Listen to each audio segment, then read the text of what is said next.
प्रिय विद्यार्थियों, quality education के इस डिजिटल प्लेटफॉर्म पर आप सभी का हार्दिक स्वागत और आप सभी को मेरा प्यार भरा नमस्कार।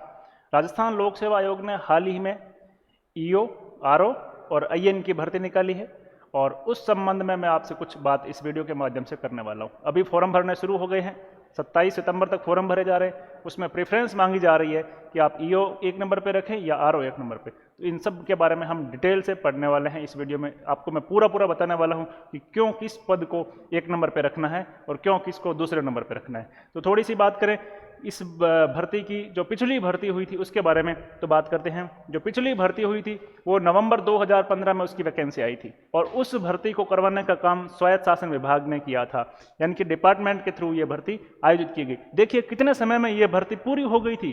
तो ये भर्ती नवंबर 2015 में आई, फरवरी मार्च 2016 में जल्दी ही इसके एग्जाम करवा लिए गए थे और नवंबर 2016 में इनको नियुक्ति दे दी गई थी। तो देखिए ये भर्ती भी उम्मीद करते हैं बहुत जल्दी पूरी होने वाली है।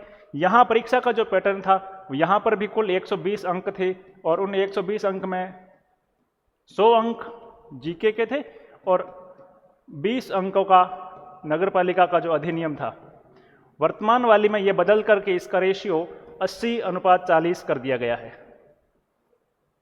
तो ये तो पुरानी भर्ती की बात थी। अब बात करते हैं ईओ और आरओ के पद की थोड़ी सी तुलनात्मक रूप में। किस पद के पास क्या शक्तियां होती है, किस प्रकार उनका प्रमोशन चैनल होता है, किस प्रकार उनकी जॉब प्रोफाइल होती है, आइए देखते हैं। देखिए ईओ 4 मतलब जो ईओ 4 है उनका पद स्थापन नगर पालिका में होगा। नगर पालिकाओं की दो कैटेगरी है, कैटेगरी सी और कैटेगरी डी। जो छोटी नगर पालिकाएं हैं वो कैटेगरी डी में, और वहां पर ईओ 4 का है जो पद रहता है। और जो उनसे बड़ी नगर पालिकाएं हैं, नगर पालिका कैटेगरी सी प्रकार की, वहां ईओ 3 का पद रहता है और वहां ईओ 3 बैठते हैं। दूसरा, ईओ अपने कार्यालय का कार्यालय अध्यक्ष रहता है। कार्यालय अध्यक्ष यानी head of department, head of office रहता है और उस जो कार्यालय में वो बैठता है उस कार्यालय का वो अध्यक्ष रहता है। दूसरी तरफ आरओ की बात करें तो आरओ नगर परिषद में पोस्टिंग रहती है उनकी। नगर परिषद आपको पता है राजस्थान में 34 है, वहीं पोस्टिंग रहेगी, जिला मुख्यालय पर आपकी पोस्टिंग रहेगी। उसके अलावा वो कार्यालय अध्यक्ष नहीं रहता है क्योंकि नगर परिषद में कार्यालय अध्यक्ष आयुक्त रहता है, कमिश्नर रहता है, इसलिए वो नंबर 2 पे रहता है। ग्रेड पे की बात कर ले तो ये L11 की पोस्ट है, ये L12 की पोस्ट है, L12 की पोस्ट है। ग्रेड पे यहाँ 4200 है, यहाँ 4800 है। लेकिन जो शक्तियाँ एक कार्यालय अध्यक्ष के पास होती है, हर कोई अधिकारी चाहता है कि वो उसे प्राप्त हो। आगे थोड़ी सी और बात कर लेते हैं इस संबंध में। हम देख लेते हैं प्रमोशन किस किस प्रकार से है, ताकि उस हिसाब से आप ईओ के पोस्ट है या आरओ की पोस्ट को पहले रखना चाहेंगे। ईओ 4 आप इस पोस्ट के रूप में नियुक्त होंगे या आरओ 2 के पोस्ट पर नियुक्त होंगे। दोनों का अगला प्रमोशन है, ईओ 4 ईओ 3 बनेगा और आरओ 2 आरओ 1 बनेगा। ईओ 3 मैंने पहले आपको बताया नगर पालिका की कैटेगरी सी में पदस्थापित होते हैं और वहां से प्रमोशन होकर के ईओ 2 बनेंगे और आरओ 1 भी ईओ 2 बनेंगे। लेकिन यहाँ एक बात बहुत ध्यान महत्वपूर्ण है कि जितने भी ईओ 2 के पद भरे जाएंगे उसमें से 3/4 ईओ 3 से आएंगे। यानी कि यदि 4 पद भरने हैं ईओ 2 के तो 3 पद जो लेंगे ईओ 3 से लेंगे, 1 पद आरओ 1 से लेंगे। यानी 75 3:1 के अनुपात में यह पदोन्नति होगी। और ईओ 2 से अगला प्रमोशन है कमिश्नर का। कमिश्नर के रूप में यदि पोस्टिंग आपकी नगर परिषद में रहती है तो आप कार्यालय अध्यक्ष रहते हैं, और यदि आपकी पोस्टिंग कमिश्नर के रूप में नगर निगम में रहती है तो वहां आप डीसी रहते हैं, डिप्टी कमिश्नर के रूप में पदस्थापित रहते हैं। यह आपका अंतिम प्रमोशन है। तो प्रमोशन के लिहाज से दोनों ही बराबर के पद है, लेकिन कार्यालय अध्यक्ष के रूप में शक्ति ईओ 4 के पास बहुत ज्यादा रहती है। अब इसको मैं आपको प्रूव करना चाहूंगा कि किस प्रकार से आपको ईओ के पद को प्राथमिकता देनी है और ईओ के पद को नंबर 1 पर रखना है। देखिए ईओ के पास शक्तियां अधिक है। क्यों? क्योंकि वो हेड ऑफ ऑफिस है, वो उस कार्यालय का अध्यक्ष है और कार्यालय के अध्यक्ष के नाते उसके पास उस कार्यालय के समस्त कर्मचारियों को नियंत्रण करने की शक्तियां भी रहती है। आरओ 2 के पास शक्तियां कम है क्योंकि वो कार्यालय अध्यक्ष नहीं है।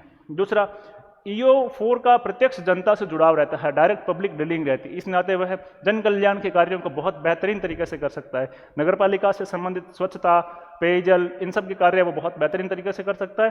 क्योंकि इनका प्रत्यक्ष आरओ 2 का प्रत्यक्ष जन जुड़ाव नहीं रहता है, ये नगर परिषद में बैठते हैं, वहाँ प्रत्यक्ष जन जुड़ाव कमिश्नर का रहता है। तो मेरे अनुसार ईओ 4 के पद को नंबर 1 पर रखना चाहिए। क्योंकि यहाँ शक्तियाँ अधिक है तो शक्तियों के साथ नो डाउट निसंदेह रूप से चुनौतियाँ भी अधिक होगी। तो ये थोड़ी सी चुनौतीपूर्ण जॉब है, लेकिन चुनौती है तभी तो, जैसे चमत्कार है तभी तो नमस्कार है। और यह शांति प्रिय प्रकार की जॉब है। तो देखिए, इन सब बातों से, इन सब तथ्यों से ये स्पष्ट होता है कि आपको फॉर्म भरते समय ईओ के पद को वरीयता अधिक देनी चाहिए बजाय आरओ2 के। आगे देखिए, क्वालिटी एजुकेशन इस 120 नंबर वाले पूरे पोर्शन के लिए, इस पूरे प्रोग्राम के लिए, इस पूरी भर्ती के लिए बहुत बेहतरीन कोर्स लेकर के आया है, और वो महज नॉमिनल फीस में 3,999 रुपये में। वहाँ पर आपको ऐप, क्वालिटी एजुकेशन के ऐप पे ईओ आरओ का जो ऑप्शन है वहाँ दिख सकता है, वहाँ से आप इसको ले सकते हैं। उसके बाद इस तरह से आपको पेज दिखेगा, और इस पेज में कौन कौन विषय, कौन कौन पढ़ाने वाले, उस पर थोड़ी सी बात कर लेते हैं। वहाँ पर आपको भारत का संविधान, नगरपालिका अधिनियम और राजस्थान की राज व्यवस्था, ये सब पोर्शन है, ये नरेंद्र सर स्वयं पढ़ाने वाले हैं। नरेंद्र सर अपने आप में इन तीनों विषयों के विशेषज्ञ है, और ये सब पोर्शन आपको बहुत बेहतरीन तरीके से करवाने वाले। करंट अफेयर्स और राज्य शहरी क्षेत्रों की महत्वपूर्ण योजनाएं, ये पोर्शन मैं लेने वाला हूँ। ये आपके इस पूरे सिलेबस में राजस्थान के भूगोल की भी नई क्लासें आने वाली है, और बहुत ही बेहतरीन फैकल्टी आपको यहाँ पर मिलने वाली है। तो ईओ और आरओ में इस कोर्स को लेने वाले विद्यार्थियों के लिए एक महत्वपूर्ण सूचना ये भी है कि आपको इस कोर्स के साथ ऑनलाइन टेस्ट सीरीज फ्री मिलेगी, निःशुल्क मिलेगी, और अलग से अगले सप्ताह तक हम लोग इसके टेस्ट सीरीज भी लॉन्च कर देंगे, और अगले सप्ताह तक पूरा विस्तृत सिलेबस, टेस्ट सीरीज का विस्तृत सिलेबस भी जारी कर देंगे। तो मैं ये इस ईओ और आरओ की भर्ती के लिए आप लोगों के लिए क्वालिटी एजुकेशन की पूरी टीम बहुत बेहतरीन तरीके से काम कर रही है, और इस भर्ती में उम्मीद करते हैं कि आप बहुत बेहतरीन तरीके से अब तैयारी करेंगे। अब एक प्रश्न ये उठता है कि सर इतने कम पद है, हम क्यों तैयारी करें? तो देखिए, आप पूरा विश्लेषण कीजिएगा, जब आरएस की भर्ती भी आती है तो उसमें भी एसडीएम और आरपीएस के पद इतने ही होते हैं, क्योंकि उसमें बहुत सारे विभागों के पद शामिल कर लिए जाते हैं, तो वो समेकित रूप से आपको बहुत बड़ी भर्ती नजर आती है। लेकिन सब जब उसका विश्लेषण करें तो एसडीएम, आरपीएस या इसके इक्विवेलेंट पद है, बीडीओ या जो अच्छी जॉब है, उन सब के पद इतने ही होते हैं। तो इसमें पदों की कोई कमी नहीं है, कम पद नहीं है, बहुत अधिक मात्रा में पद है। और जब भी ईओ की भर्ती आएगी इसी प्रकार के पद आएंगे, और ये अपने आप में इसलिए महत्वपूर्ण है कि जब आप आरएस बनते हैं तो वहाँ आपको 3 चरण से गुजरना होता है। यहाँ एक ही चरण में आप आरएस के बराबर की पद पा रहे हैं, तो निसंदेह रूप से आप क्वालिटी एजुकेशन के साथ जुड़िए। क्वालिटी एजुकेशन पूरी तरह से, पूरी टीम आपके लिए समर्पित है। आप इस कोर्स को लीजिए, और इस कोर्स में आप बहुत बेहतरीन तरीके से हम लोग आपको पढ़ाने वाले हैं। बहुत बहुत धन्यवाद।